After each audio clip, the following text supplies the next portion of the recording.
Bueno, voy a empezar ya. Voy a empezar ya a leer. Bismillah ar-Rahman ar-Rahim. Suhaib. La gente de Madiana era de origen árabe. Vivía en un lugar llamado Ma'án al borde de Damasco, donde practicaban la idolatría, dando asociados a Allah como por ejemplo al-Aika. Era gente defraudadora, no escatimaba esfuerzos para causar daños a la gente en sus bienes, de tal manera que en sus transacciones pensaban de manera fraudulenta. Allah les envió a Shuaib como mensajero, acordándole a pruebas fehacientes de su sinceridad y apoyándolos con milagros. Shuaib se encargó de este modo de invitar a su gente al culto de un Dios único, de ser equitativo y de evitar la corrupción. Para convencerlos, Shuaib insistía en las gracias de Allah que les hizo fuertes y numerosos después de haber sido débiles y escasos, proporcionándoles riquezas después de haber sido pobres e incapaces. Les explicaba las nefastas consecuencias de su mala acción y de su negativa ante la voz de la verdad, y advirtiéndolos contra las calamidades de un día convenido si persistían en su conducta malhonesta. La vía del extravío, les decía, no acarrearía más que la mala suerte, y el retorno a la razón sería vuestra salvación. Predicaba día y noche para indicarles la buena vía, pidiéndoles renunciar a sus malas acciones, y de continuar obrando de este modo merecerían una retribución sin contemplaciones, severa y horrible. La gente de Shuaib no encontró mejor respuesta que la burla y la indiferencia ante sus esclarecidos consejos, tomando a la ligera las palabras de Shuaib y difamándole e insultándolo públicamente. Shuaib, ¿son tus oraciones que te instan a pedirnos dejar el culto de nuestros antepasados y a dejar de disponer como queramos de nuestros bienes? ¿Cómo quieres que cesáramos de actuar de esta forma cuando este comportamiento es justamente el que nos ha permitido amasar esta riqueza? Nadamos ahora en el bienestar, y tú vienes para aconsejarnos de conformarnos con tan poco. ¿Qué razón te induce a aconsejarnos a abandonar este culto que seguimos desde hace siglos? La verdad es que se trata de una herencia legada por nuestros padres y nuestros más antiguos antepasados. Este culto es para nosotros una ley que de ninguna manera se debe olvidar. ¿Cómo te desmarcas de este culto si tú fuiste siempre un hombre razonable, honesto y clarividente? Shuaib logró conservar su calma, limitándose a hacer un enorme esfuerzo para controlarse a fin de no reaccionar de manera perjudicial a sus argumentos, mostrándose sabio e indulgente, no pensando ni siquiera en tratarlos de manera hostil o de expresar alguna ironía con sus tonterías. Se armó de paciencia para rechazar de la manera más razonable sus alegaciones, abriendo con ellos una discusión racional, tratando de convencerlos sin tener que recurrir a la fuerza o a contraofensivas verbales. Su discusión se basaba en dos argumentos esenciales: la flexibilidad y la lógica. Comenzó recordándoles el vínculo familiar existente entre ellos, con la esperanza de que sus próximos pudieran intercambiar consejos por amor a Allah, en vez de la búsqueda de los intereses. Sobre este punto, precisamente, Shuaib se basaba en su gesto. El lazo que existía entre ellos podría incitar a esta gente, pensaba, a escucharlo y a considerar sus palabras como una verdad, además de estar la más dispuesta a creer que, a través de sus consejos, ni buscaba rango social ni bien material, sino al contrario, hacer el bien era su único objetivo y su única finalidad. Al comienzo Shuaib ha creído que esta gente venía hacia él para escuchar atentamente lo que predicaba. Presentía que su palabra encontraba oídos receptivos y que sus corazones estaban entreabiertos para escuchar su mensaje, por lo que contemplaba tratar de convencerlos más para dar crédito a lo que decía, a fin de franquear el primer paso hacia la aceptación de la gran verdad. Por ello, les manifestó que había sido gratificado por una gracia de Allah y que las buenas gracias acordadas por el Todopoderoso les impedían seguir haciendo lo que hacían ellos o de obrar como obraban ellos, que estas buenas gracias le impedían, por reconocimiento y gratitud hacia Allah, mostrar negligencia alguna respecto a lo que había sido encargado de cumplir, y de nunca olvidar esta noble misión. La revelación que había recibido del Señor, en la que le colocaba ante sus responsabilidades hacia su pueblo y hacia la humanidad entera. No podía, de modo alguno, ignorar esta obligación que para él era una moral más que divina. Les declaró públicamente que había recibido una revelación que le incitaba a predicar con el mensaje divino y a conducir a la gente por el sendero del bien y la virtud. Esta misión era la verdad. Shoaib no vaciló en confiarles que es él solo quien fue gratificado por una revelación y no ellos, que contrariamente a ellos, él había sido redimido y guiado en el buen camino, jurando que nunca renunciaría a esta gran responsabilidad y de trabajar incansablemente para esclarecer a la gente lo que ignora. Estaba resuelto a cumplir con su misión hasta el final, cualquiera que fuera la consecuencia. Para él, la revelación ha sido el apoyo tan deseado y anhelado. Su decisión y su determinación al respecto eran inquebrantables. Le juró continuar transmitiendo el mensaje del Señor, pero precisando que no iba a obligarlos a aceptar contra su voluntad. Estaba lejos de imponerles lo que detestaban. No os obligo a seguir mis pasos. Mejor aún, no tengo ninguna intención de hacer lo que os desaconsejo. He vivido entre vosotros durante mucho tiempo y siempre me considerasteis sabio y paciente. Habéis reconocido que yo era honesto e indulgente. No os pido ninguna contrapartida por lo que hago por vosotros. Allah me compensará. No podré ser ayudado más que por Allah y solo busco reformar y mejorar lo que pudiera. En ello no cuento más que con Allah. A él volveré. Parecido ser, ¿puede ser rechazado o difamado? Esta declaración no era suficiente como para incitarlos a acordarle la fe. Shoaib era el mejor de su siglo. Debían seguir sus consejos e imitar su forma de actuar. Pero, ¿qué se puede hacer con gente tan ciega y tan descarriada como aquella? ¿No les había dicho que no buscaba más que su bien y que obraba con vistas a evitarles un horrible castigo? Les quería simplificar el recorrido, aclararles las cosas y enseñarles las ventajas y los inconvenientes, pero, en vez de agradecérselo, le trataron de mentiroso. Jamás su forma de ser le evitaba lanzarse en falsas acusaciones. Su irreprochable conducta era más que suficiente para convencerles a reflexionar 1000 veces sobre lo que les proponía antes de darle la espalda. Después de esta declaración, Shoaib presintió su repugnancia a aceptar sus consejos.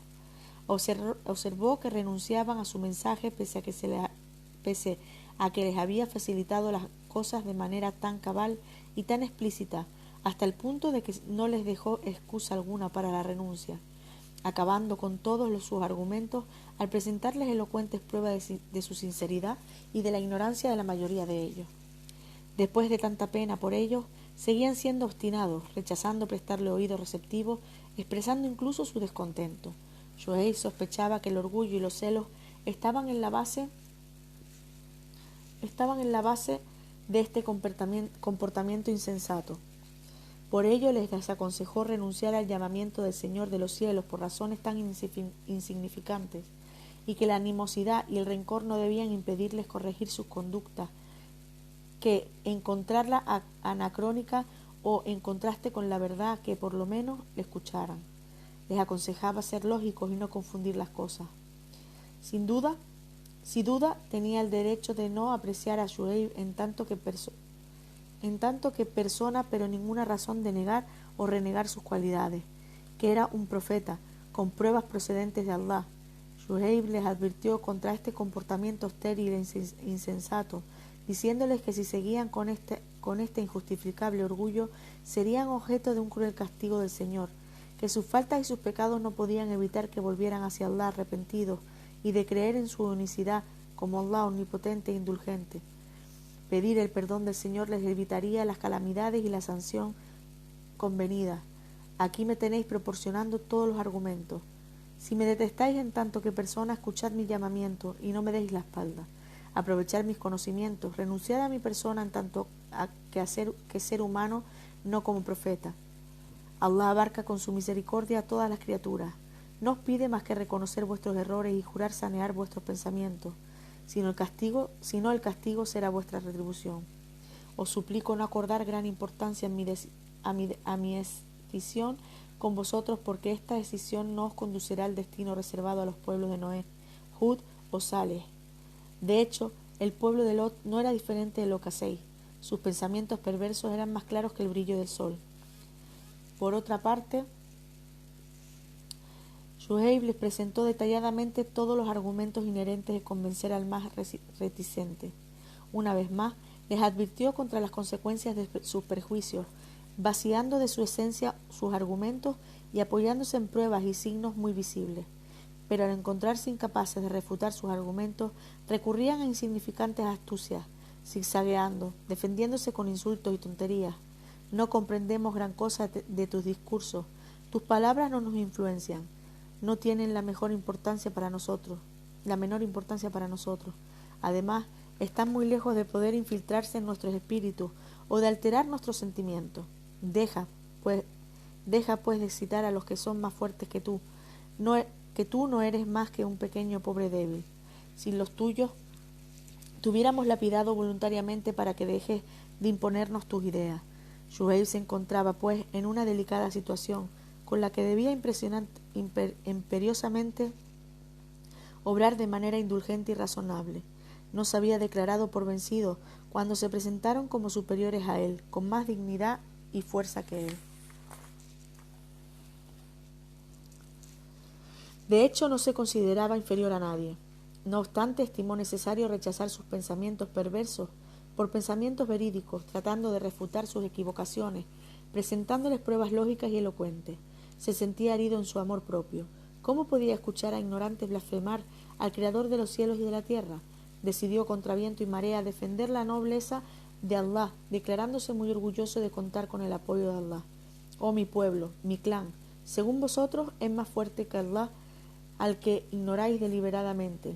No, mi clan no es más digno, ni más fuerte, ni más influyente que Allah. Al contrario, todos los seres humanos sacan sus fuerzas de él, y si poseen alguna dignidad es gracias exclusivamente a él. Me debíais dejar tranquilo, impulsados por su temor y el respeto a sus órdenes, y no es consideración por mi clan o por alguna persona que consideráis influyente. Sus amenazas daban cada vez fuerza y rigor a Shuaib, sintiéndose luego más resuelto y más determinado a ir hasta donde llegue. Les invitó a hacer uso de astucia, a recurrir a malos actos y a obrar como les parecía, desafiándolos que no temía estas maniobras, porque su objetivo consistía en exhortar a la gente del culto de Allah, jurando no escatimar esfuerzo alguno para realizar su finalidad y que nadie en el mundo era incapaz de obligarnos a renunciar a su juramento, que su confianza en la ayuda de Allah no tenía límites y que su recompensa será la mejor el día en que los paganos se diesen cuenta de que es el día del juicio. Allah conoce perfectamente todo lo que hacéis, les dijo. No os alegréis, preparaos ver con vuestros propios ojos la consecuencia de vuestros actos. Shuaib no se mostraba inquieto ante sus amenazas. Continuaba predicando y a transmitir el mensaje de Allah hasta lograr convencer a unos cuantos de sus conciudadanos. Los que habían creído en su llamamiento eran muy pocos, muy pocos, pese a lo cual la gente de Mediana tenía miedo de él. Temían que este número de fieles vaya aumentando con el paso del tiempo, si seguían permitiendo a Shuaib obrar libremente. En realidad, sentían fuertes celos porque no soportaban la idea de que se convirtiera en un personaje importante e influyente, reforzado por un grupúsculo de pobres y desamparados fieles. Si continuaran cerrando los ojos ante lo que hacía, pensaban, el monoteísmo iría propagándose entre la gente que se haría pronto mayoritario, convirtiéndose Shuaib en una persona muy influyente. Por ello, estrenaban una nueva estrategia que consistía en fuertes amenazas a él y a los que seguían su credo de expulsarle si no volvían inmediatamente a la idolatría. Por su parte, Shuaib le explicó y volvió a explicar que esta gente había optado de conformidad con sus convicciones, que él nunca obligó a nadie a profesar esta religión. Al contrario, optaron en total conocimiento de la causa sin imposición u obligación alguna. Mis adeptos no van a volver a un culto que han rechazado y ya nunca más renunciarán al culto de un Allah único, si no cometerán una grave impostura hacia Allah, quien les acaba de preservar y proteger. Para nosotros es imposible volver a lo que éramos, a menos que Allah lo desee. El que ve la belleza del paraíso jamás podría apreciar las promesas de Satanás. ¿Cómo queréis que volvamos a un culto insensato, cuando Allah nos acaba de salvar, iluminando para nosotros el camino de la verdad, para poder distinguir lo verdadero de lo falso y el bien del mal. Si lo hacemos seríamos unos ingratos. Tras los enormes esfuerzos para convencer a la gente de Mediana, esta se negó a volver a la razón. Shuaib comprendió que era inútil, sin esperanza, porque perseveraban en su ignorancia, encontrándose obligado a pedir a Allah infligirles el castigo que se merecían como retribución por su ingratitud y su ignorancia voluntaria, suplicando a Allah precipitar la punición. Por otra parte, la gente de Mediana era tan ciega que ignoraba lo que sucedía en torno a ella, continuando obrando con tanta mala honestidad y negándose a volver a examinar sus conciencias. Buscaban a los creyentes molestándolos, creyendo que esta gente era tan débil hasta el punto de no denunciar nunca su fraude en el peso y sus estafas a los demás. Le amenazaban abiertamente: os dirigís directamente hacia vuestras pérdidas, os dirigís directamente hacia vuestra pérdida si seguís a Shuaib. Debéis hacer como hacemos nosotros en nuestras transacciones, recurrir al fraude y a la estafa. La balanza no debe ser exacta, así las ganancias son mayores. Si nos consideráis defraudadores que siembran la corrupción en la tierra, pues bien, debéis saber que el comercio es así y de ninguna otra manera. Solo así podemos incrementar las ganancias y multiplicar nuestra riqueza. Para colmo, atacaban a Shuaib, a quien acusaban de impostor y un hechizado, provocándole al pedirle que haga caer sobre ellos parte del cielo y a precipitar el castigo prometido. Shuaib imploró a Allah salvarle de este pueblo pagano con los que había creído en su credo. Le pidió juzgar entre él y los injustos. Allah escuchó su oración, infligiendo a los injustos un calor tórrido, de tal modo que ni el agua saciaba su sed ni la sombra protegía del calor, dirigiéndose hacia sus viviendas para encontrar refugio por la calamidad, pero la calamidad era general y generalizada. Hoy no puede haber ningún protector de la orden del Señor. Los injustos comenzaron a salir en grupos e individualmente hacia el desierto en busca de la protección.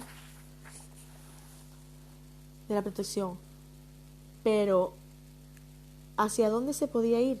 Huían de la voluntad divina y no encontraban por dónde iban, más que voluntad divina. En su inmensa desesperación les pareció venir de lejos una nube, precipitándose todos a lograr un lugar bajo la nube. De repente una estrella fugaz abatió sobre ellos, sorprendiéndole los clamores del cielo, temblándose la tierra bajo sus pies mientras que ellos gritaban de terror, permaneciendo inconscientes sin saber hacia dónde dirigirse.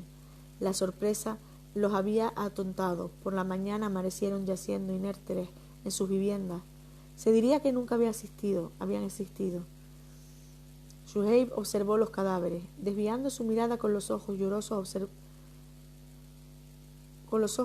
diciendo: oh mi pueblo, te he transmitido el mensaje de mi Señor y os he dado excelentes consejos, pero vosotros no queréis los buenos consejos. Y ahora, ¿cómo puedo sentirme afligido por el destino de un pueblo pagano? Habéis renegado la asistencia de Allah, os habéis burlado de mí y de los que habían creído en Allah. Habéis sembrado la corrupción y la inmoralidad en la tierra. ¿No habéis escuchado a Allah cuando os prometió colmar con sus riquezas? Si habríais creído en Él, temer a Allah y creer en Él era la única condición. Si los habitantes de estas ciudades hubieran temido y creído en Allah, habríamos proporcionado para ellos la bendición de la tierra y del cielo, pero han preferido tratar a los profetas de impostores. Los hemos sancionado según lo que se merecían. Habéis visto con vuestros propios ojos que Allah es verídico. Por mi parte, he encontrado que lo que Allah me ha prometido era real. Bueno, ya ha terminado Shuaib. Mañana iría Moisés, inshallah. Gracias por estar ahí. Como siempre les digo, el vídeo lo colgaré ahora en Facebook, en la página de Corán en español, y también en YouTube, en la página de Cerca de Allah, Islam en español. Muchas gracias por estar ahí como todas las noches, y salam aleikum, hasta mañana, inshallah.